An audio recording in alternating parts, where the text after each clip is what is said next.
सभी शुद्धात्माओं को अनंत वंदन नमन।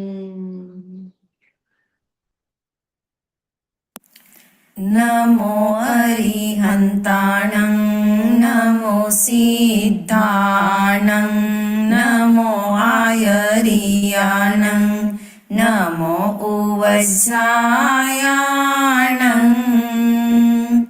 नमो लोये सवसाहुनं एसो पंचनमोकारो सव पावपनासनो मंगलानं च सवेसिं पडमं हवै मंगलम् मंगलानं च सवेसिं पडमं हवै मंगलम्। गुरुवन्दना गुरुवन्दना गुरुवन्दना बारंबार गुरुवन्दना गुरुवन्दना गुरुवन्दना बारंबार। मैं हूँ आत्मा शुद्ध आत्मा शुद्ध आत्मा को नमन। मैं हूँ आत्मा शुद्ध आत्मा शुद्ध आत्मा की शरण। निज बोध होगा सबको मैं नहीं हूँ तन और मन। हर समय हो रहा है निज से निज का दर्शन। हर समय होता है निज को निज का दर्शन। सबको ही हो रहा है निज में निज का दर्शन। आत्मदर्शन आत्मदर्शन आत्मदर्शन।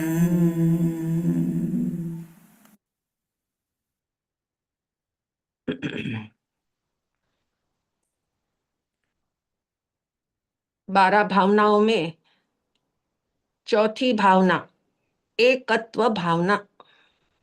इस एकत्व भावना का उद्घोष क्या है? एकत्व भावना का उद्घोष है संयोग का स्वीकार, साथ का इनकार। संयोग का स्वीकार, क्योंकि यहाँ जो भी मिला वो सब संयोग मात्र है। यहाँ साथ कुछ नहीं है, यहाँ साथ कुछ हो भी नहीं सकता। इसलिए एकत्व भावना में इतना कॉन्सेप्ट क्लियर कर दिया कि संयोग का तो स्वीकार करो लेकिन साथ का इनकार है। यहाँ पे इस मान्यता में स्पष्ट हो जाए कि मैं एक था, मैं एक रहूंगा, मैं एक हूं, मैं एक रूप हूं।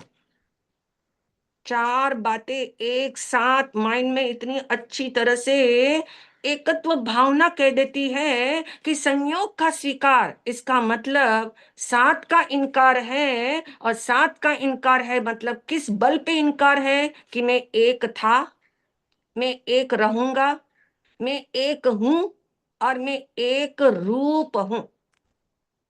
इसीलिए आगम कहता है तू ही अकेले कर्म को बांधने वाला है, तू ही अकेला कर्म को भोगने वाला है, तू ही अकेला कर्म का नाश करने वाला है, और तू ही अकेला कर्मों का नाश होने पर मोक्ष में भी तू ही अकेला है। ये बात हमने पिछले सेशन में थोड़ी अच्छे से समझ ली थी, अब आगे बढ़े हम।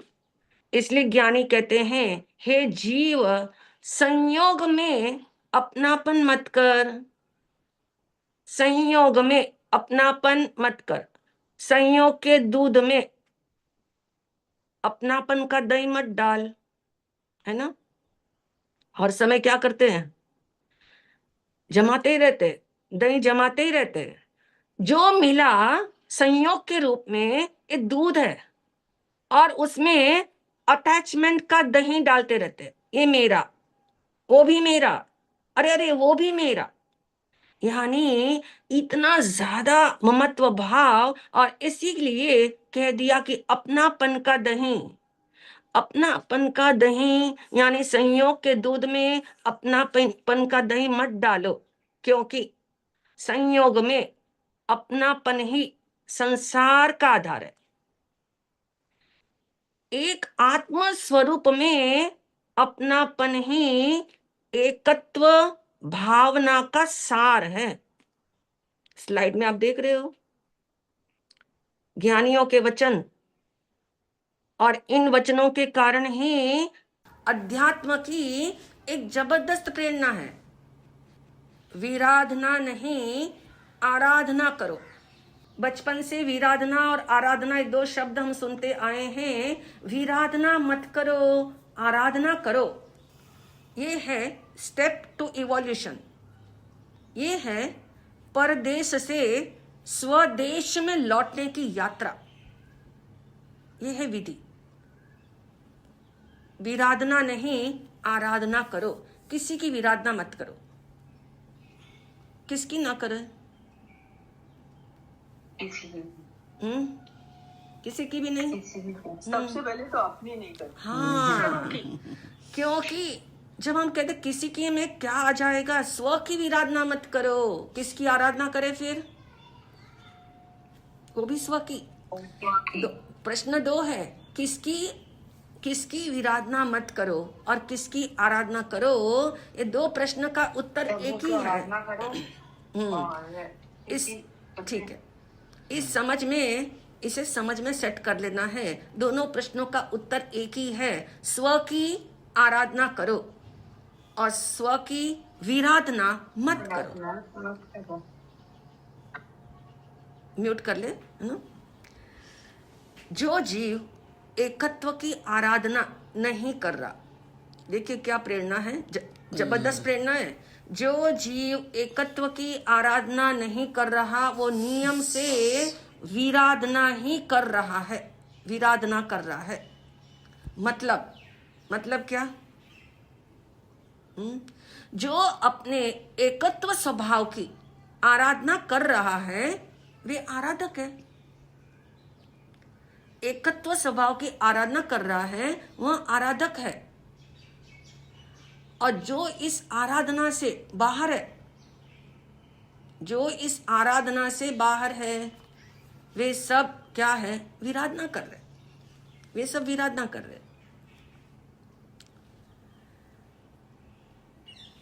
अध्यात्म इसी का निर्णय कराने पर जोर देता है। ये निर्णय हो जाए कि मुझे स्व की विराधना नहीं करनी है, स्व की मुझे आराधना करनी है। इसीलिए एकत्व भावना का यथार्थ स्वरूप हम समझ रहे थे, जिसके तले हमने 3 चिंतन बिंदुओं को समझने का प्रयास करना था, और उसमें से 2 हमने समझ लिए। पहला चिंतन बिंदु था एकत्व भावना क्या है, अच्छे से जान लिया। एकत्व भावना क्या है?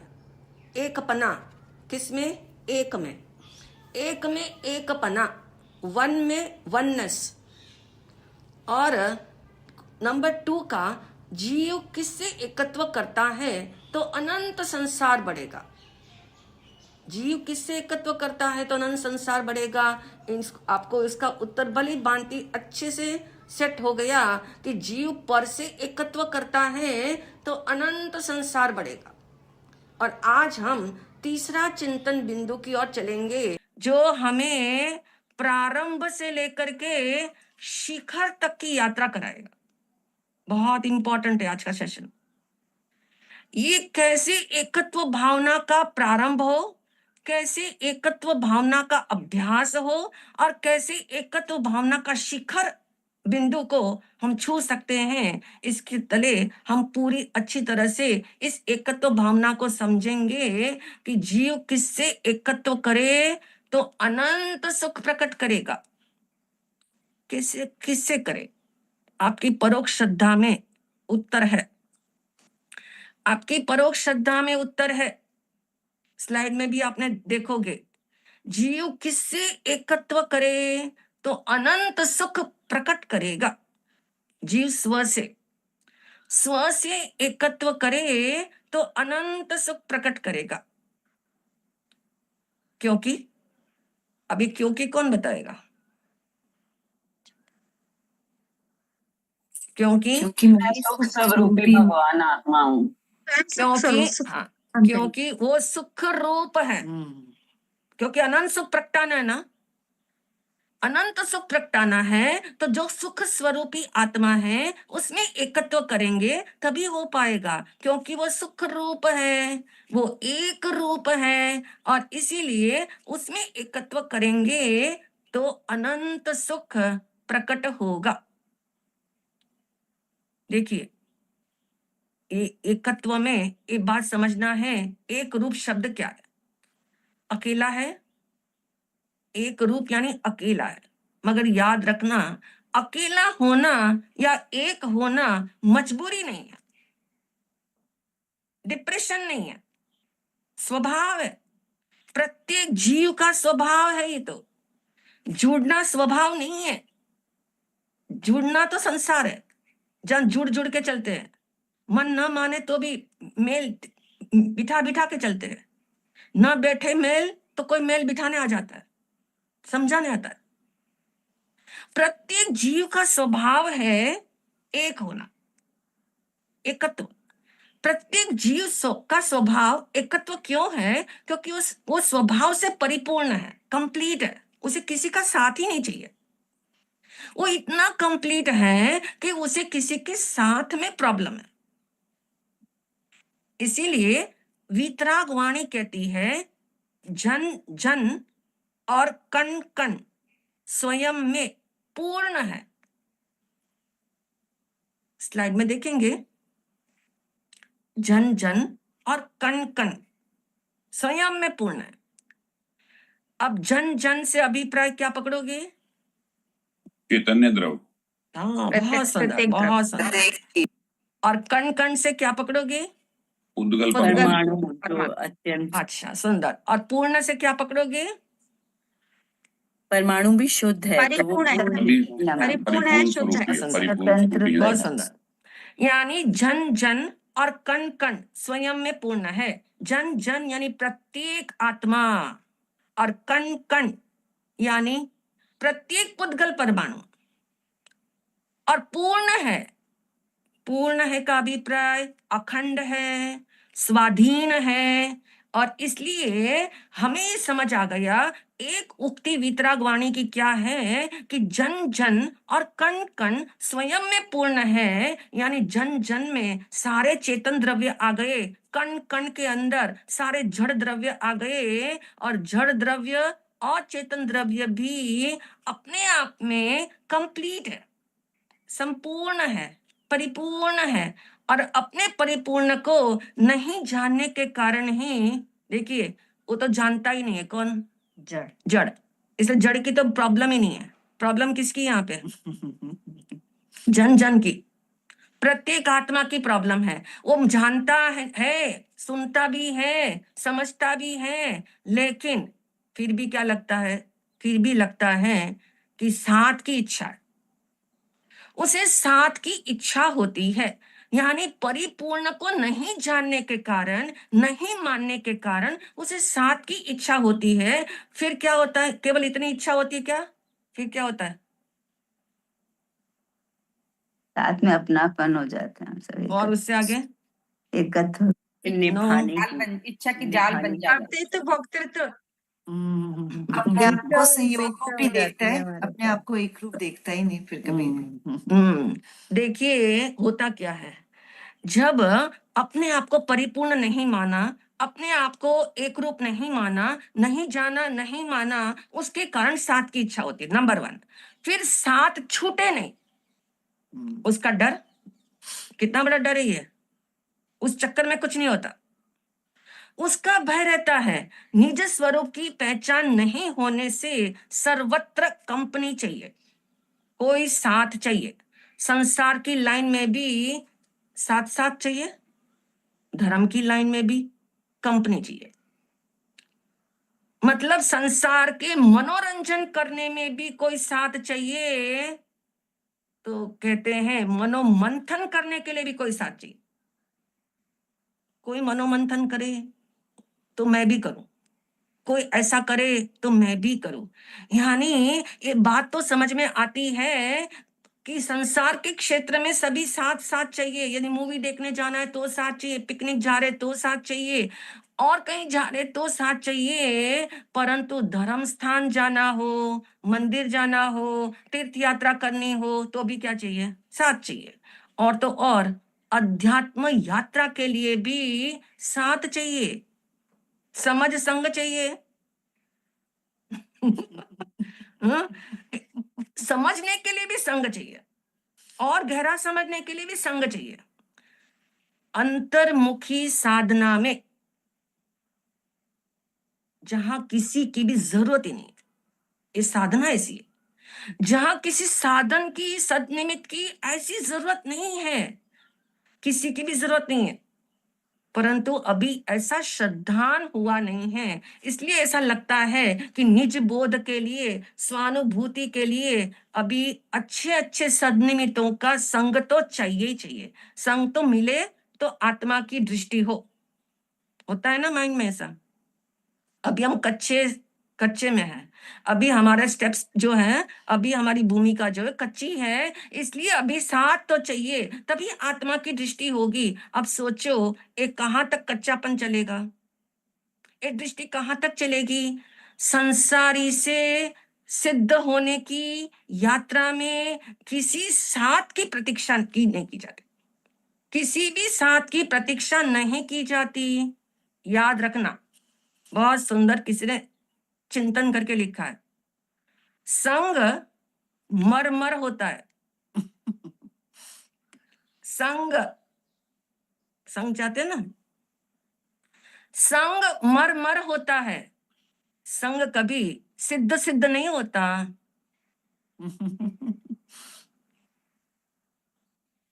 मरना हो तो संग की बात करो, जन्म मरण बढ़ाने हो तो संग की बात करो, अमर होना है तो असंग की बात करो, सिद्ध होना है तो असंग की बात करो। जो आज तक सिद्ध हुए हैं वे अपने एकत्व स्वभाव से सिद्ध हुए हैं। इसीलिए तो बार बार कहा जाता है कि धारणा ज्ञान में सेट हो जाए कि आत्मा का उपयोग आत्मा में रमाने के लिए किसी का साथ नहीं चाहिए, सारे साथ छोड़ने पड़ते हैं, तब लगता है उपयोगवान में, उसके बिना नहीं लगेगा। यानी अंतर्मुखी साधना में सबको ही आंखें बंद करनी है, आपको भी बोलना नहीं है, उसको भी बोलना नहीं है। आत्म साधना में साथ की अपेक्षा रहती है वो, तो इससे सिद्ध होता है कि अभी साथ की रुचि है, स्व की रुचि नहीं है। अभी स्व की रुचि इतनी गहरी नहीं है, वस्तु का स्वभाव ही ऐसा है जो साथ दे नहीं सकता, जो साथ नहीं दे सकता, वस्तु का स्वभाव ऐसा है, साथ नहीं दे सकता। साथ नहीं दे तो क्या होगा फिर? साथ नहीं मिलने पर या साथ बदलने पर क्या भाव आते हैं?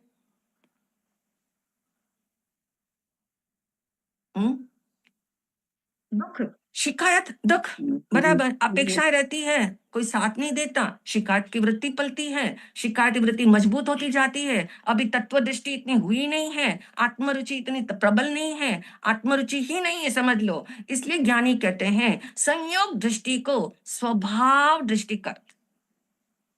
तो ज्ञान का घनपिंड है, तो आनंद का रसकंद है।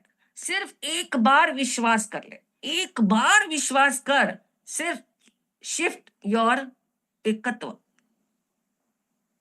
सिर्फ शिफ्ट योर एकत्व पर से स्व की ओर, इतना ही करना है। अपने एकत्व को इतना ही करना है, शिफ्ट करना है। आगे जाकर के जब आप इसी सेशन में सुनोगे, एकत्व को भी शिफ्ट करना है या नहीं करना है, उसका निर्णय करना पड़ेगा। अभी प्रारंभ में है, इसलिए हमने कह दिया कि शिफ्ट योर फोकस। यहां से कोई न्यूयॉर्क की फ्लाइट पकड़े, डायरेक्ट फ्लाइट, 16 घंटे पहले वो एम्पायर स्टेट बिल्डिंग नहीं दिखने वाला है। काफी धीरज रखनी पड़ेगी, परंतु पक्की श्रद्धा रखना। इसी तरह से पक्की श्रद्धा रखना कि ज्ञानियों ने ये अनुभव करके बता दिया है कि मेरे जैसा ही आपका स्वरूप है, मेरे जैसा ही आपका स्वरूप है। सो डिग विथ इन, अंदर की खुदाई कर। स्वरूप सबका एक समान है, इसीलिए एकत्व भावना का प्रारंभ है। देखिए प्रारंभ, इस सेशन में आपको प्रारंभ से लेकर के शिखर तक पहुंचना है, तो आप देखिए एकत्व भावना का प्रारंभ है। क्या प्रारंभ करता है? अपने स्वरूप में एकत्व करना, जानो। अपने स्वरूप में एकत्व करना नहीं, जानो पहले, अपने स्वरूप को जानो, अपने स्वरूप को जानो। ये हुआ एकत्व भावना का प्रारंभ। और आप सब ने एकत्व भावना का प्रारंभ कर चुके हो, क्योंकि आपको स्वरूप का बोध है। स्वरूप में क्या क्या शामिल है ये आपको पता है। अनंत गुण है, अनंत धर्म है, अनंत शक्ति है, अनंत पर्याय है और असंख्यात प्रदेश है। इसको जानो, ये मैं हूं, ये मैं हूं, ऐसा ही मैं हूं, इतना ही मैं हूं, इसके अलावा और कुछ मैं हूं ही नहीं। ये अपना समाज है, ये अपना समाज है, मानोगे? ये अपना समाज है। ये असंख्यात प्रदेश, ये अनंत गुण, ये अनंत धर्म, ये अनंत शक्तियां, ये कहना चाहिए अनंत अनंत पर्याय, ये हमारा समाज है। इससे एकत्व करो। ये समाज भी अनंत के रूप में है। बाहर का समाज तो आपके फोन नंबर की देख लो कॉन्टेक्स्ट में कितना समाज है। अब ये इस रूप में है, अनंत के रूप में है। अभी हिंता ही नहीं, अब कोई हिंता नहीं कि मैं अकेला ही क्यों हूं। एक होना मेरा स्वभाव है। जो जो मुझे छोड़कर चले गए उसके बारे में मैं क्या सोचूं? जो मुझसे सेपरेट ही हो गए, बरसों बीत गए, उसके बारे में मैं क्या सोचूं? क्या मेरे स्वभाव में वे मिले हुए थे जब साथ थे? तो नहीं, वे मात्र संयोग थे। और संयोग का वियोग होने पर क्या होता है?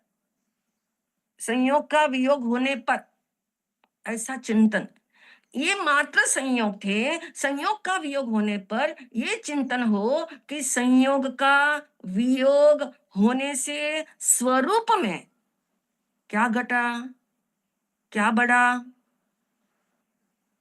एक गुण भी कम हुआ किसी के मिलने पर।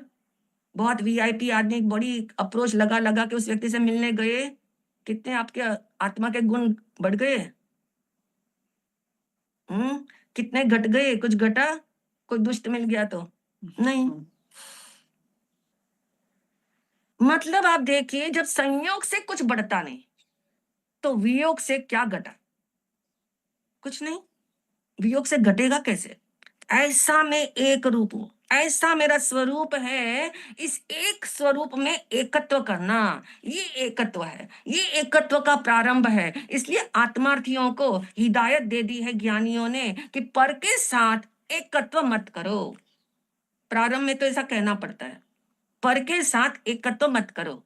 अब पर की आपको सारी डेफिनेशन पता है, पर की कैटेगरी के अंदर कौन कौन शामिल है आपको सब पता है। पर के ग्रुप में कौन कौन आता है, तन आता है, धन आता है, जन आता है, परिजन आता है, इस सब कैटेगरी में सारे पर है। इसे एकत्व मत करो, पर के साथ एकत्व मत करो। और नंबर 2 की हिदायत दे दी, एकत्व विभक्त आत्मा। देखिए कितना सुंदर, कितना दार्शनिक नाम दे दिया, इतना अच्छा एडजेक्टिव दे दिया। आत्मा के साथ एकत्व शब्द भी लगा दिया, विभक्त शब्द भी लगा दिया। ये आत्मा, एकत्व विभक्त आत्मा जो देह देवालय में विराजमान है, उसी में एकत्व करो, यानी उसी में अपनापन करो। एकत्व यानी जो अपने स्वरूप से एकत्व किए हुए हैं, विभक्त जो अन्य से विभक्त है, ऐसी ये आत्मा, ऐसी ये आत्मा जो देह देवालय में विराजमान है, उसके साथ एकत्व करो। और आप जानते हैं, ज्यों ज्यों आप स्वरूप के निकट जाओगे, ज्ञानियों ने अपनी अनुभूति व्यक्त की है, अपना एक्सपीरियंस शेयर किया है कि ज्यों ज्यों आप स्वरूप के निकट जाओगे, you will need no one and you will love all. एक खूबी देखो, you will need no one and you will love all. That is the एकत्व भावना। ये है एकत्व भावना, ये है एकत्व भावना का अभ्यास। अब हम अभ्यास की तरफ जा रहे हैं। एकत्व भावना का अभ्यास कैसे हो कि आपको किसी की जरूरत नहीं है, बट आप सबके लिए हो, आप सबके लिए उपस्थित हो।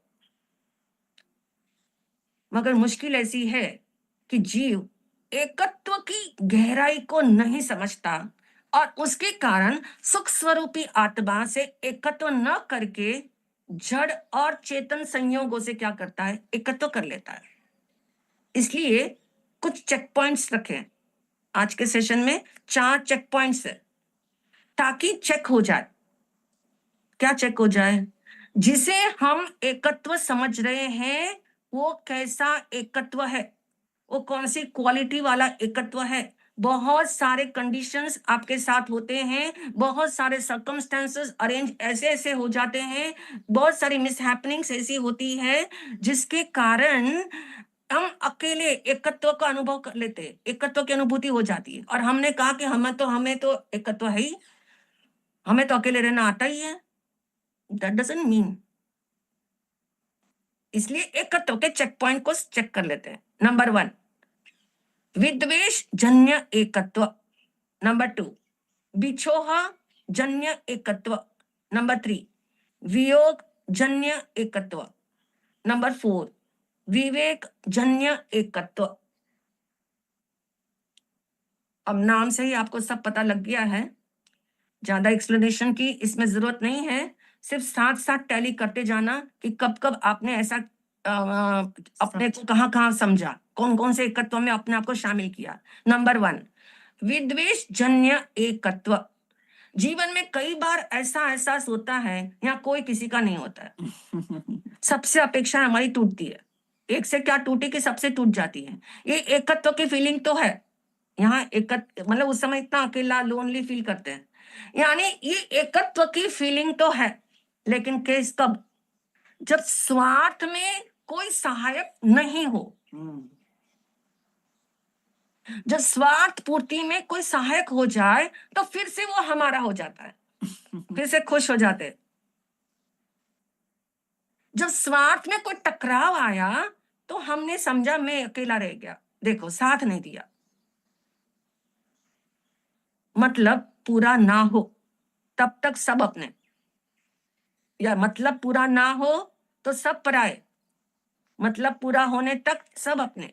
कैसी परिभाषा हम लोगों ने कर रखी है अपने और पराये की। कोई मतलब है किसी से और वो पूरा होने तक तो वो व्यक्ति जो है अपना है, और मतलब पूरा नहीं होता उससे तो वो सब पराये। इस एकत्व का, एकत्व भावना में कोई प्रयोजन है? पक्का? क्रॉस लगा देना, कनिका क्रॉस लगा देना। नंबर 2, बिछोह जन्य एकत्व, बिछोह लगा दिया क्रॉस, ठीक है। अब नंबर 2 का बिछोह जन्य, अगर फास्ट करेंगे क्योंकि हमें शिखर तक जाना है। बिछोह जन्य एकत्व, जीवन में आपकी जो जो ड्यूटीज है, कर्तव्य की पूर्ति, और कर्तव्य की पूर्ति के बाद आपने अकेले रह गए, आप रिटायर्ड भी हो गए, आपकी 2 बेटियां थी वो भी ससुराल चली गई, घर खाली हो गया, ऐसा सुना सुना हो गया, ऐसा सुना सुना फील होता है। बिछोह जन्य एकत्व, बिछोह हो गया अनिल जी, बिछोह जन्य एकत्व। क्या इस अकेलेपन का एकत्व भावना में कोई प्रयोजन है? नहीं महाराज जी, कोई प्रयोजन नहीं है। कोई प्रयोजन नहीं। नहीं महाराज। अब चेक करो तीसरा, वियोग जन्य एकत्व, शब्द ही बता रहा है प्रिय संयोग का वियोग होने पर जो एकत्व की अनुभूति हम करते, जो फील करते अकेलापन, वो क्या है? वो वियोग जन्य एकत्व। और ये एकत्व में का एकत्व भावना में क्या प्रयोजन है? कोई प्रयोजन नहीं। ये तीनों एकत्व में उस एक से एकत्व नहीं है, उस एक निश्चित आत्मा से एकत्व नहीं है। जिस एक से एकत्व होना चाहिए था वो नहीं है। जिस एक से एकत्व करके अनंत सुख की प्राप्ति हो सकती थी वो नहीं है। नंबर 4, विवेक जन्य एकत्व। अब बड़ा संतुलन रखना है, सुनने में भी समझने में भी। विवेक जन्य एकत्व, सबके साथ रहते हुए भी अपने आप को अकेला महसूस करना। सबका प्रेम मुझ पर बरस रहा है, सबका सम्मान मुझे मिल रहा है, सबका साथ बहुत सुंदर सुरीला है, फिर भी मैं अकेला हूं, मैं अकेला हूं। इसका नाम है विवेक जन्य एकत्व। इसको विवेक आ गया है, विवेक आ गया है। एक बार सारा बता दो कनिका, रिजल्ट। बिछोह जन्य एकत्व को भी क्रॉस, वियोग जन्य एकत्व को भी क्रॉस, और विवेक जन्य एकत्व को राइट। यहां से शुरू होती है एकत्व भावना का प्रारंभ होता है। विवेक जन्य एकत्व से शुरू होता है अभ्यास, एकत्व भावना का अभ्यास यहां से प्रारंभ होता है। अब मैं अकेला हूं, विवेक जन्य एकत्व क्या कहता है? मैं अकेला हूं। 2 लाइन में सुन लेते हैं, समझ लेते हैं। घिरे रहो परिवार से पर भूलो ना विवेक, घिरे रहो परिवार से पर भूलो नहीं विवेक। आया एक का एक था, अंत एक का एक। बहुत सारी बातें समझ में आ गई आपको? हकीकत तो यही है कि हम सबके बीच में भी अकेले ही है। परिवार के बीच में रहते हैं, पूरे समय घिरे रहते हैं, फुर्सत ही नहीं मिलती। कहते हो ना आप लोग, फुर्सत ही नहीं मिलती। आज वो आ गया घर में, कल वो आने वाला है, यानी फुर्सत ही नहीं मिलती। बट विवेक क्या कहता है? विवेक जन्य एकत्व कहता है कोई कितने घर में आए, कोई कितने घर से निकल जाए कहीं और, लेकिन मुझे मालूम है कि मेरा स्वभाव एकत्व लिए हुए हैं, मैं स्वभाव से ही एकत्वमय हूं, यानी मैं स्वभाव से ही अकेला हूं। चाहे लगता ऐसा है, हम सबके बीच भी अकेले ही है, भीड़ में भी हम अकेले ही है। ये जो दिख रही है वो भीड़ है। परिवार का मेला दिखता है, समाज का मेला दिखता है, दुनिया का मेला दिखता है, वो भीड़ है, वो मेला है। उस भीड़ में भी हर शख्स अकेला। मानोगे ना? यहां तक तो पहुंच जाते हैं। वैसे सब साथ है पर वैसे सब अकेले। इस एकत्व का अनुभव जो करते हैं वे हर पल आनंद में रहते हैं। कितने सर्कमस्टेंसेस उनके अप्स एंड डाउन्स आ जाए, लेकिन उन्हें मालूम है मैं इन सबसे निराला हूँ, मैं इन सबसे अलग हूँ, मैं इन सब में नहीं हूँ। यानी यहाँ एकत्व को लेकर के अब आपके माइंड में एक सवाल उठ सकता है, अभी नहीं तो बाद में उठ सकेगा, इसलिए हम सोचते हम ही सवाल को आपके सामने पुटअप करते हैं। एक मानसिक द्वंद्व आपके भीतर में सुन करके आया होगा, और मानसिक उलझन जो है ये, इसको कैसे सुलझाया जाए। अब देखिए मानसिक उलझन पहले क्या है समझ लेते हैं कि आपके मन में क्या आएगा। स्लाइड से थोड़ा और इजीफाई हो जाएगा। एकत्व को लेकर के मानसिक द्वंद, अकेलेपन को, एकत्व। अब क्या विचार आता है कि मैं जब ये सारी बातें सुनते हैं तो कुछ लोग सोचते हैं कि सारे संयोगों को छोड़ करके एकाकी विचरण करूं। स्कूल ऑफ थॉट किसी किसी का ऐसा है। कुछ लोगों का विकल्प है कि देखिए, कुछ लोगों का ऐसा सोचना है कि मैं सारे संयोगों के बीच रहकर, माने सारे लोगों के बीच रहकर एकाकी पने का अनुभव करूं। है या आपकी उलझन ये? बताओ, लगी है उलझन? कुछ लोगों का ख्याल ऐसा है कि मैं सब कुछ छोड़ के एकाकी रहूं बस। जब गुस्सा आता है, द्वेष आता है, ज्यादा ईर्ष्या होती है, ज्यादा किसी समय बहुत सारा पाप हो गया, तो लगता है बस अब कुछ नहीं, अब अकेला रहना है। ये सारे पाप है ना लोगों के संग रहने से होते हैं, देख देख के होते हैं, उनकी बातें सुन सुन के हो जाते हैं। अकेले रहना है, एकाकी विचरण करूं। और दूसरा थॉट ये भी है कि यदि सारे लोगों के बीच रह करके भी मैं एकाकी पने का अनुभव कर सकता हूं। अब देखिए आपकी क्या राय है निधि जी? और सब दूसरा वाला कठिन बहुत है। अच्छा, और पहले वाला अच्छा लगा है मगर देखिए, जो लगता है सुनने में इजी, लेकिन सबके लिए संभव नहीं होता है। पहले वाला ऑप्शन, ये पहले वाला विकल्प जो है सबके लिए संभव नहीं है, परंतु नंबर 2 का ऑप्शन, नंबर 2 का विकल्प जो है ये सबके लिए संभव है। कठिन है, दुष्कर है, लेकिन वही संभव है मैक्सिमम लोगों के लिए, क्योंकि मुझे सबके बीच वहीं रहना है। तो अच्छा है मैं सबके बीच एकत्व का अनुभव करूं बस। करो धारणा ज्ञान में सेट इस बात को, सबके बीच में रहना ही है, और इसलिए अच्छा है कि मैं सबके बीच एकत्व का अनुभव करूं, क्योंकि पूर्वाचार्यों का यही कथन है कि एकाकी होने के मायने ये नहीं है, एकाकी होने के मायने ये नहीं है कि मैं परिवार, समाज, राष्ट्र से या इस संसार से भी अलग थलग, आइसोलेटेड होकर के खड़ा हो जाऊं। एकाकी का मतलब है सबके बीच में स्वावलंबन का जीवन जीना।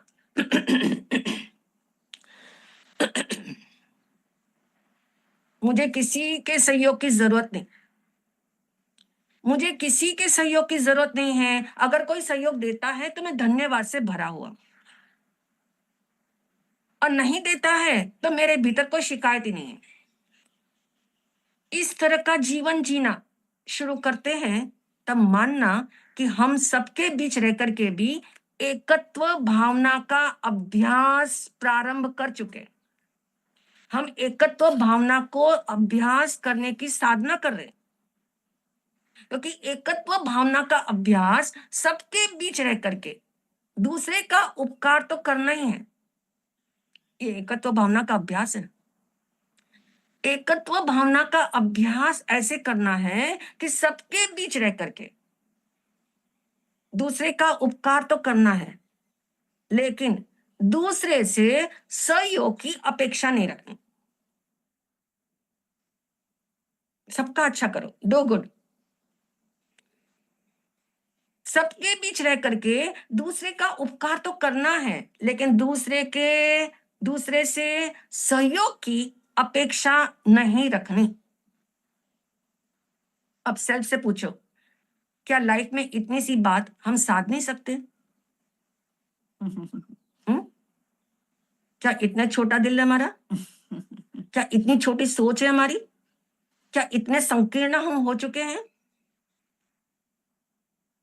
हमारे भगवान इतने विराट, उनके सिद्धांत इतने विराट, और हम इतने संकीर्ण क्यों हो? सेल्फ से पूछो, क्या लाइफ में इतनी सी बात हम साध सकते हैं या नहीं? हाँ, साध तो सकते हैं, मगर बहुत अभ्यास करना पड़ेगा। बहुत सारे विकारों से, कहना चाहिए ना, वो विकार मुझ में नहीं आया, ऐसा भेद विज्ञान करना पड़ेगा। साथ तो सकते हैं। सबके सहयोग के लिए तत्पर रहना और किसी से सहयोग की अपेक्षा नहीं रखना। महाराज ये सदेगा भी तभी जब पहले स्वयं पर उपकार करेंगे। अपनी जब बात समझ आई होगी तब होगा। जी, जी। बहुत सुंदर बोला। ये बात सुनकर ऐसा लगेगा ये कैसे संभव है कि हम तो सबका सहयोग करते रहे और किसी से अपेक्षा भी ना रखे। हम सबके लिए करते हुए मर जाए और कोई हमारे कुछ करे ही ना। कितने ही मन में कितने घंटों तक ये बात चलती है, कितने दिनों तक चलती है, कितने वर्षों तक ये संजो के रखते हैं। क्योंकि आज तक का अभ्यास इसी बात का है, किसी का कुछ भला करते हैं तो उनसे भी भले की हमें आकांक्षा रहती है, या किसी का भला करते हैं इसलिए करते हैं कि मुझे इससे कुछ प्राप्त होगा। और जहां ये भाव आना शुरू हुआ वहां पर एकत्व भावना है क्या? नहीं, भाना। पर वहां पर उस समय जब ऐसा मौसम हो मन का, तब ऐसी एकत्व भावना भाना, मुझे किसी से सहयोग की अपेक्षा नहीं है, सहयोग मिले तो इनकार भी नहीं है। समझना ये है कि सहयोग से इनकार नहीं है। देखिए, मिसअंडरस्टैंडिंग नहीं क्रिएट करना कि सहयोग कोई देने को तैयार है, नहीं नहीं हमें नहीं चाहिए, हम तो एकत्व, हमने तो समझ लिया अपना स्वभाव एक अकेला ही है, बस हो गया। अहंकार आ जाएगा। ये अहंकारवश बोला जा रहा है, ये ईगो है। आउट ऑफ ईगो नहीं कह रहे कि मुझे सहयोग नहीं चाहिए। सहयोग मिले तो धन्यवाद, और नहीं मिले तब भी धन्यवाद, क्योंकि मुझे कोई फर्क नहीं पड़ रहा है, मुझे कोई फर्क नहीं पड़े। इस तरह एकत्व की भावना का निरंतर अभ्यास करो। मैं किसी का सहयोग करता हूं इसलिए लोगों को भी मेरा सहयोग करना चाहिए, ये अहंकार है, ये एक्सपेक्टेशन है। निस्वार्थ रूप से उपकार करना शुरू कर दो, फिर आप एकत्व भावना की भूमिका तक पहुंच गए। निस्वार्थ भावना यानी निस्वार्थ रूप से उपकार शुरू कर दिया तो आपने एकत्व भावना को भाना शुरू हो गया। इस तरह एकत्व भावना के माध्यम से संसार के बीच रहते हुए भी एकाकी अनुभव करने की यही विधि बताई है। रहते हुए, साथ में रहते हुए, विवेक जन्य एकत्व, साथ में रह करके। अब एक बार तय करना होगा कि अपने अलावा, देखिए एक अंदर सुंदर सी एक बात अंदर फिट करनी पड़ेगी। ऐसे होने वाला ये सिस्टम नहीं है, होने वाला नहीं है। अभी सुना, थोड़ी देर तो प्रभाव रहेगा, फिर सब गायब। यानी अपने जैसे ही सब अपने हैं। या तो ये बात अंदर में तय करूं, एक बात अंदर में ये फिट बिठा दो, अपने अलावा सब पराये, मुझे छोड़ करके जो कुछ भी है, जो कोई भी है, वो सब पराये। या फिर अपने जैसे ही सब अपने हैं, ये तय कर लो। दो बातें समझ में आ रही ना? उपयोग सूक्ष्म रखा होगा तो एकदम फौरन समझ में आ जाएगी कि अंदर में ये बात अंदर में फिट करनी है कि अपने अलावा सब पराये हैं। या तो वो फिट कर लो, या फिर अपने जैसे ही सब अपने हैं। दो में से कोई एक चीज तो तय करनी पड़ेगी। एकत्व भावना इसके बार बार प्रेरणा देती है कि दो में से एक का चुनाव करना पड़ेगा। ये अपना, ये पराया, ये दो बातें नहीं चलेगी। ये अपना, ये व्यक्ति तो मेरा है, अपना है, ये तो हमारा खास है, ये अपना और ये पराया, ये दोनों ही हमारे दुख का कारण है, अशांति का कारण है, स्ट्रेस का बढ़ाने का कारण है। या तो मेरे अलावा जो कुछ भी है ना वो सब पर है, पराया है। या तो इसमें आ जाओ, और या फिर मैं जैसा हूं ऐसे ही सब है, इसलिए सब अपने हैं।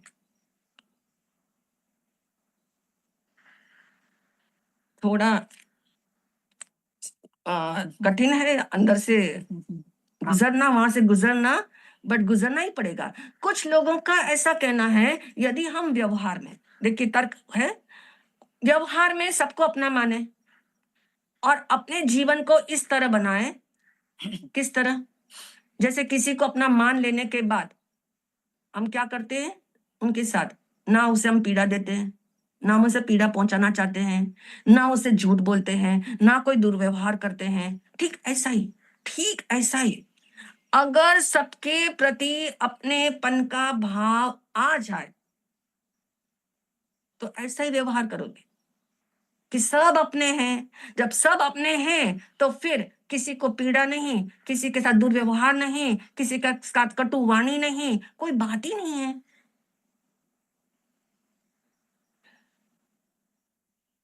ये एकत्व भावना है, ये अभ्यास है। सबके प्रति ये भाव आ जाए, अपनेपन का भाव आ जाए, तो ये एकत्व भावना ही है। क्या मानोगे इस बात को? महाराज जी सब अपने हैं और अपने जैसे हैं में तो फर्क हो गया ना।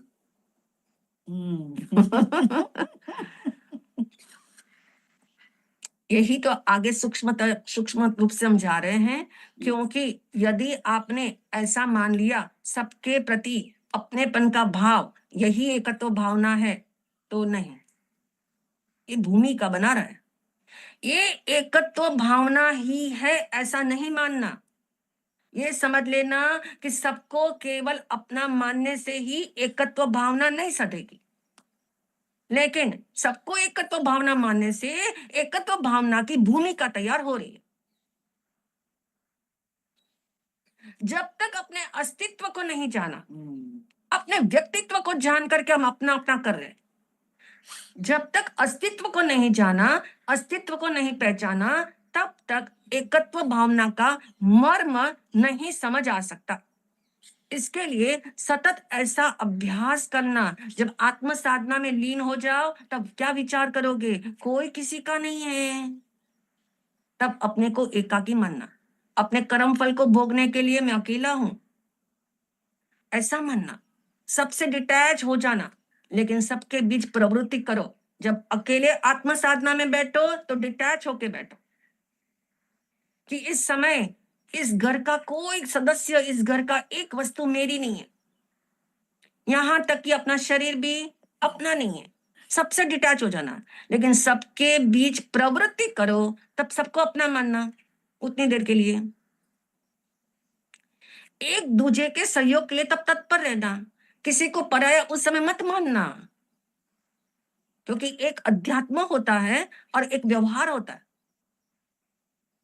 व्यवहार जब करने लगो तब यही बात हमें एकाकी बनाने के लिए पर्याप्त है कि यहां कोई पराया नहीं है, सब मेरे हैं, सब मेरे जैसे ही, मेरे हैं मतलब मेरे जैसे ही, सब अपने ही हैं। तब फिर मुझको सबको सहयोग करना है बिना अपेक्षा रखे। ये भाव जो है ना, ये वाला भाव भी आए ना, ये भाव मुझे स्वावलंबी बनाएगा। यहाँ कोई मेरा नहीं है, ऐसा क्यों?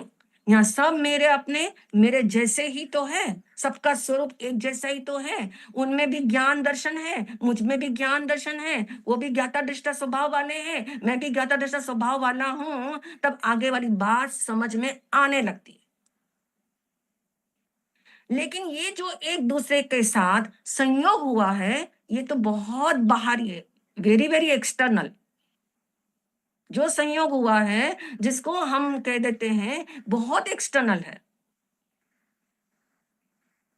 मैं ऐसा मान करके अपना जीवन जीऊं तब भी आनंदित होकर जीवन जी सकता हूं कि सब कुछ बहुत दूर है मेरे से। जैसे एक माँ बच्चों को उनके पैरों पर खड़े होने की प्रक्रिया सिखाती, इसी तरह एकत्व भावना भी हमें ऐसी कोई प्रक्रिया सिखावनी के रूप में सिखा रही है। और वो सिखावनी क्या है? एकत्व भावना की सिखावनी। एकत्व भावना की सिखावनी है स्वावलंबन, स्वावलंबी बनो, सिखावनी। निस्वरूप में रहो, ये सिखावनी। अपने में रहो, ये सिखावनी। इसलिए एकत्व भावना, सबके बीच रहते हुए अपने में रहो, निज स्वरूप में रहो। फिर एकत्व भावना कैसे भाए? तो एकत्व भावना में अनंत गुणों की एकता स्वरूप एक हूं, अनंत गुणों की एकता स्वरूप एक हूं। ये एकत्व भावना भाना है, पता है, लेकिन पता होने से कुछ नहीं होगा। भावना भाई जानी चाहिए। मैं अनंत गुणों की एकता स्वरूप एक हूं। ये एकता स्वरूप शब्द बोलना बहुत जरूरी है। मैं परिपूर्ण एक चैतन्य तत्व हूं। इस एक चैतन्य तत्व में अनंत गुणों की एकता गर्भित है। अनंत गुणों की एकता। आपने कहा चैतन्य, चैतन्य मीन्स एक साथ आपका सब खुल गया। एक शब्द दिया चैतन्य, चैतन्य मीन्स अनंत गुणों की एकता जिसमें गर्भित है, ऐसा एक मैं, यही मैं हूं। तब स्वरूप के प्रति अहोभाव आता है। मैं अनंत गुणों की एकता रूप चैतन्य परमात्मा हूं। अनंत दुख भोगने पर भी जिस ध्रुव स्वभाव में कभी खंड नहीं हुआ, ऐसा मैं एक, कभी खंड ही नहीं हुआ। ऐसा नहीं हुआ कभी कि थोड़ा मैं ऊर्ध्वलोक में चला जाऊं और थोड़ा मैं अधोलोक में चला जाऊं। हुआ ऐसा कभी? मेरे टुकड़े कभी नहीं हुए, मैं अखंड ही रहा। अपने असंख्यात प्रदेशों में व्याप्त रहने पर भी मैं अखंड रहा। जैसे भारत एक अखंड देश है, मगर सिर्फ इतना सुनकर अहोभाव नहीं आता। क्यों नहीं आता? क्योंकि इतना सुनकर अहोभाव नहीं आता। पर जब ये सुनो कि भारत एक अखंड देश है, 142 करोड़ जनता की एकता स्वरूप ये भारत देश है, कितना बल आया। एकता स्वरूप ये भारत देश, ये सुनकर अहोभाव आता है। इसी तरह अपने असंख्यात प्रदेशों में व्याप्त रहने पर भी मैं एक रूप हूं, मैं अखंड हूं, मैं अखंड था, मैं अखंड रहूंगा। ये अखंड अभेद एक रूप चैतन्य सत्ता ही मैं हूं। ये है एकत्व भावना का निरंतर अभ्यास।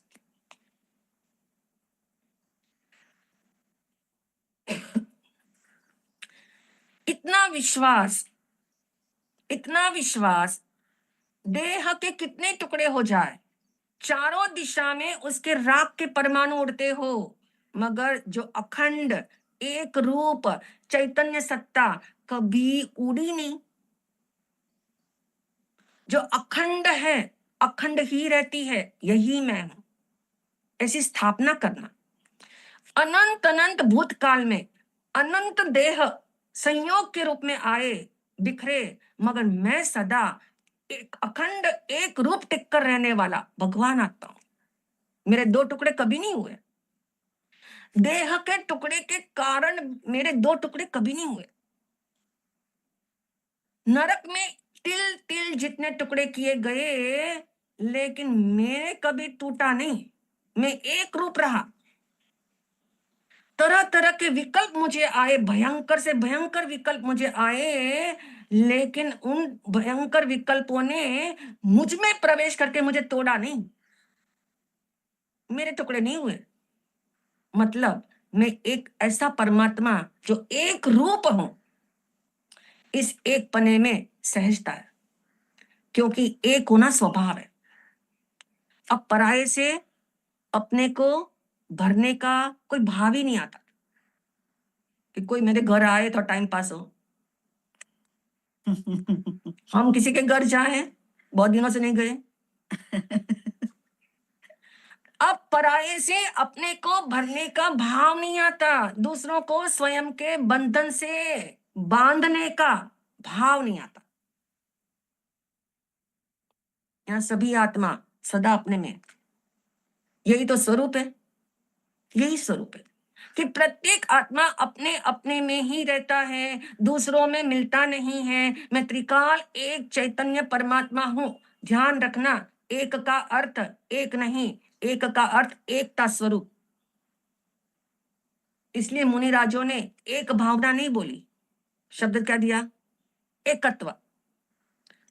चौथी नंबर की भावना एकत्व शब्द दिया, एक एक नहीं बोला, एक भावना ऐसा नहीं बोला, एकत्व भावना कही, जिसमें एकता है, अनंत गुणों की एकता है। इसलिए मैं अकेला नहीं हूं, क्योंकि अकेला अकेला सोच सोच करके हीनता आती है, मगर अकेला नहीं हूं, मैं तो अनंत गुणों से भरा पूरा हूं, वही मैं हूं, मैं ही एक हूं। अब सोचो, वो एक कैसा, वो एक कैसा, वो एक शुद्ध है, वो एक अरूपी है, वो एक अखंड है। मैं ऐसा जिसको मतलब मैं ऐसा जिसका एकत्व कभी पर से नहीं हुआ। जिनवाणी का उद्घोष स्लाइड में भी आप देखोगे, जिनवाणी का उद्घोष है, मैं एक शुद्ध अखंड अरूपी, जिसका पर से न हुआ एकत्व कभी। कितनी सुंदर पंक्तियां हैं। पर से कभी एकत्व हुआ ही नहीं है। अब आप थोड़ा सा विचार करोगे, यहाँ पे थोड़ा सूक्ष्म हो जाओगे। यहाँ पे भले ही टाइम हो रहा है 5 मिनट और सही, जिसका पर से कभी न हुआ एकत्व कभी। अब विचार करो, मेरा कब हुआ पर से एकत्व? पूछो अपने आप से, कब हुआ? नीता जी, मेरा पर से कब हुआ एकत्व? जब गलती कर रहे थे तब भी पर से एकत्व नहीं हुआ है। जब मिथ्यात्व के अंदर थे तब भी पर से एकत्व नहीं हुआ है। अनादि काल से कभी भी एकत्व नहीं हुआ। अनादि काल से स्व से एकत्व कभी छूटा ही नहीं, कभी छूटा ही नहीं। पर से एकत्व कभी हुआ ही नहीं। सिर्फ भूल कहाँ हुई दीपिका जी? भूल कहाँ हुई? मान्यता की भूल है जी। सिर्फ भूल मान्यता में हुई। कितनी जी। प्रसन्नता की बात है, कितनी खुशी की बात है, कितना अहोभाव आता है कि मिथ्या दृष्टि का भी पर के साथ एकत्व नहीं है, उसका भी स्व के साथ ही एकत्व है। पर में एकत्व हुआ ऐसा माना, ऐसा माना, इसीलिए तो मिथ्या दृष्टि है। पर से एकत्व हुआ ऐसा माना, इसलिए तो मिथ्या दृष्टि है। इसीलिए एकत्व भावना का तीसरा चिंतन बिंदु, जीव किससे एकत्व करे तो अनंत सुख प्रकट होता है। आप सबके पास रेडीमेड उत्तर तैयार है।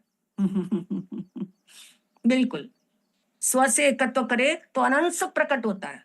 परंतु फिर से सवाल है, अपने से एकत्व करना है या मैं एक अरूपी अखंड हूं ऐसा मानना है? मैं एक अरूपी अखंड हूं ऐसा मानना ही एक से एकत्व है, ऐसा मानना ही, बस दैट्स इट। करना तो कुछ है ही नहीं। करने की तो भाषा छोड़ दी ना हमने। इसीलिए एकत्व भावना का चरम शिखर, एकत्व भावना का शिखर पॉइंट क्या है? एकत्व भावना की शिखर पे जाके क्या एकत्व भावना ललकारता है? एकत्व भावना का चरम शिखर है, एकत्व भावना का चरम शिखर है। स्व से एकत्व करने की प्रेरणा वो नहीं देता। कंफ्यूजन तो नहीं हो रही है? स्व से एकत्व करने की प्रेरणा नहीं देता, तो क्या प्रेरणा देता है, क्या ललकारता है? बल्कि एकत्व भावना ऐसा मानने के लिए ललकारता है। मानो तुम, क्या मानो? ऐसा मानो मेरा स्व से एकत्व कभी टूटा नहीं है, मेरा पर से एकत्व कभी हुआ नहीं है, ये मानो। यही एकत्व भावना की हितकारी हुंकार है, ये हुंकार, ये ललकार। मानो, सिर्फ करना यहां है नहीं। स्टार्टिंग में बोला था एकत्व को शिफ्ट करो, करो, अब करो नहीं, शिफ्ट नहीं करना है, कुछ मेहनत ही नहीं है, शिफ्ट करने में लग जाओगे फिर, है ना? भगवान ने तो इतना इजी कर दिया कि कुछ नहीं करना है, मानो सिर्फ। यही चरम शिखर है, यही एडवांस लेवल है एकत्व भावना का। ये टॉप मोस्ट क्या है? प्रेरणा। ये टॉप मोस्ट प्रेरणा है, ये टॉप मोस्ट साधना है। सिर्फ करना कुछ नहीं है, जो एकत्व भावना देता है ये यही देता है कि सिर्फ मानो। जैसा हमने जाना 2 पंक्तियों के अंदर, जिनवाणी का उद्घोष, मैं एक शुद्ध अरूपी अखंड, जिसका पर से न हुआ एकत्व कभी, पर से एकत्व कभी हुआ ही नहीं है। डेप्थ क्या है इस बात की? कभी विचार किया? कितनी छोटी पंक्ति है, जिसका कभी पर से न हुआ एकत्व कभी, उसकी डेप्थ क्या है, उसका अभिप्राय क्या है? यदि इसको जाने ना तो वाकई में आपको लगे कि क्या जिनवाणी है, क्या कमाल है। आज इस पंचम आर्य में भी ऐसी जिनवाणी हमारे लिए सुरक्षित है। सिर्फ क्या कहा, इसको क्या जानना, मतलब देखिए, जानने पर भी एकत्व नहीं हुआ, क्या उल्टा जानने पर भी, विपरीत जानने पर भी एकत्व नहीं हुआ। किससे? पर से। विपरीत मानने पर भी एकत्व नहीं हुआ। यदि कोई कोयले को हीरा मान ले तो क्या वो हीरा हो जाएगा? नहीं। इससे उल्टा कर लो, हीरे को कोयला मान लो तो फिर वो हीरा हो जाएगा? नहीं। परंतु वह व्यक्ति अपनी गलत मान्यता के कारण दुखी जरूर होगा। वस्तु में कुछ नहीं होता है, फिजिकली कुछ नहीं हो रहा है, पर वो दुखी हो जाएगा। वह हीरे को कोयले के भाव से देख रहा है, वह हीरे को कोयले की नजर से देख रहा है, उस दृष्टि से देख रहा है।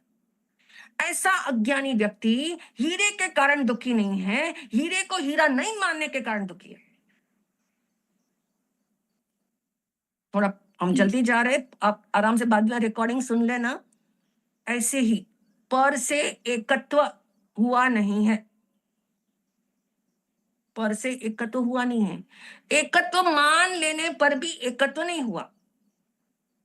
अनंत द्रव्यों के संयोग में रहने पर भी आत्मा को पर से एकत्व नहीं हुआ।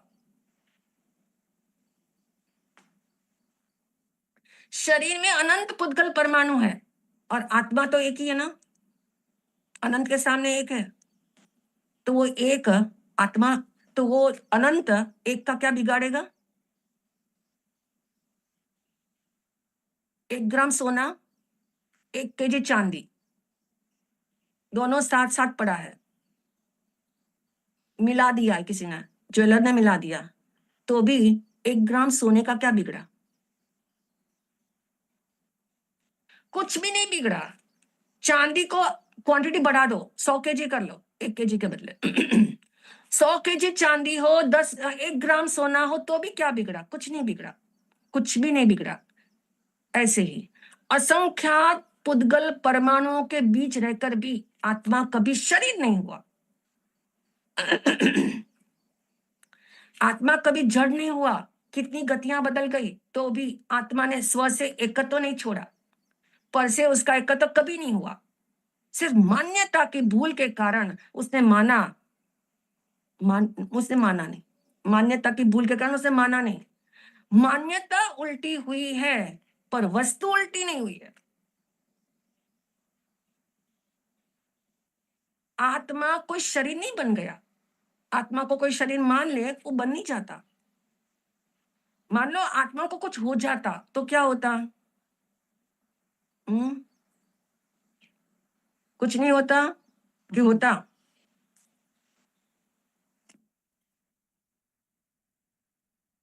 जो अखंड है उसको कैसे, वो उसको कुछ होगा ही कैसे? यानी इतना एकत्व अपने से है, इतना एकत्व अपने से है कि उसमें कुछ हो ही नहीं सकता था।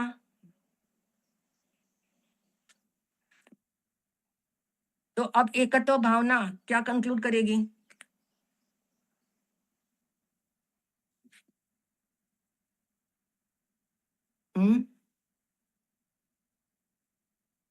एकत्व भावना क्या कंक्लूड?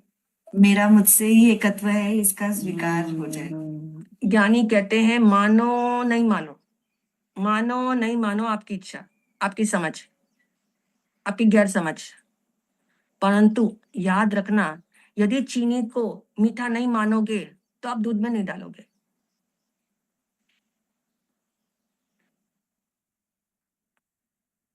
यदि चीनी को आपने मीठा नहीं माना तो आप मिठाई में नहीं डालोगे, आप ही दुखी होंगे।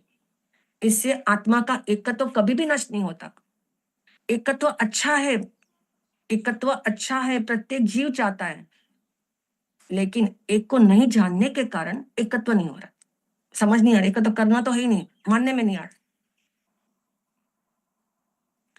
इसलिए अपने में एकत्व कराने वाली ये एकत्व भावना नहीं है। क्या गलत हुआ? ये ठीक है मास्टर, क्योंकि ये अपने एकत्व आप कराती को नहीं, एकत्व तो हुआ ही है ही है। हाँ, अपने अपने आप में को एक मानना एकत्व कराने वाली ये एकत्व भावना नहीं है, है, एक और से एकत्व छुड़ाने वाली ये एकत्व भावना नहीं है।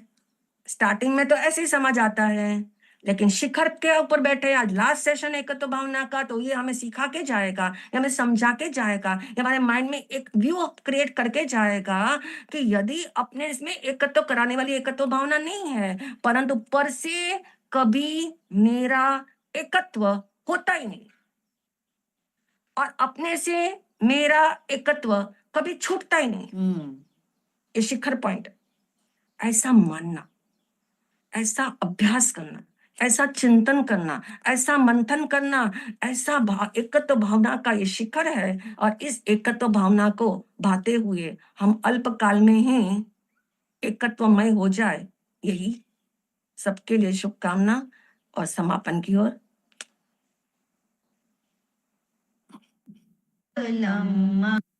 मङ्गलम्